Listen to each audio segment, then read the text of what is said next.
Hello everyone, আমি অনির্বাণ। আমার channel আপনাদের সকলকে স্বাগত। আজকে এই ভিডিওতে কথা বলবো লৌহ গৌরাঙ্গের নামে এই সিনেমাটির টিজার নিয়ে। তো চলুন ভিডিওটি শুরু করা যাক।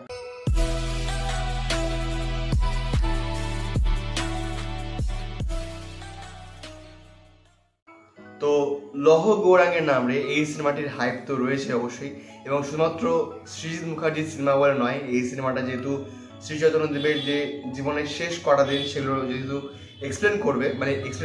এক্সপ্লোর করবে, সেই কারণে আর কি এই সিনেমাটার হাইপ রয়েছে। আমরা কাস্টিং সম্বন্ধে শুনেছিলাম এবং ফাইনালি আজকে এই টিজারটা ড্রপ করা হয়েছে সিনেমাটার। তো আমি যদি টিজারটা এক লাইনে রিভিউ করি, বলবো যে এটা ঠিকঠাক ভালোই আমার লেগেছে টিজারটা। এবং এখানে যেরকম ওই টাইমটাকে প্রেজেন্ট করা হয়েছে, যেসব জায়গায় পুরোনো সময়টা অর্থাৎ 500 বছর আগে শ্রী চৈতন্য দেবের যে সময়গুলো দেখানো হয়েছে সেগুলো কিন্তু বেশ একটু ঝাপসা রাখা হয়েছে। ঝাপসা মানে খুব যে আপনি বুঝতে পারবেন না তেমন নয়, কিন্তু ওই ওল্ড যে ব্যাপারটা, ওই ভিন্টেজ ব্যাপারটা কীভাবে প্রেজেন্ট করা হয়েছে।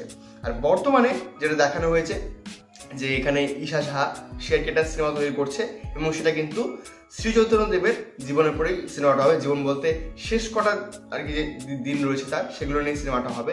তো আমার কিন্তু এই টিয়ারটা বলবো ঠিকঠাক ভালো লেগেছে।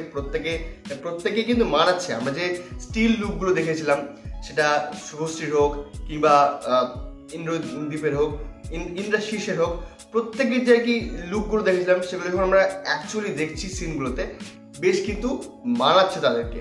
এবং যিশু সেনগুপ্ত তিনিও রয়েছেন। তিনি বোধহয় যারা আর কি শ্রী চৈতন্য দেবকে হত্যার জন্য ষড়যন্ত্র করেছিলেন তাদের পুরো একটা চরিত্র থাকবেন। যেহেতু শ্রী চৈতন্য দেবের যে জীবনটা, তার যে অন্তর্ধানটা, তার যে দুটো রহস্য রয়েছে। কেউ বলে যে তাকে হত্যা করা হয়, কেউ বলে যে তিনি বিলীন হয়ে গিয়েছিলেন নীলাচলে। তো ওই যে দুটো বিষয়, সেটা নিয়ে যে বিতর্ক এবং সেটাকে প্রেজেন্ট করাটা, এটাই এই সিনেমার হয়তো মূল গল্প হয়ে দাঁড়াবে।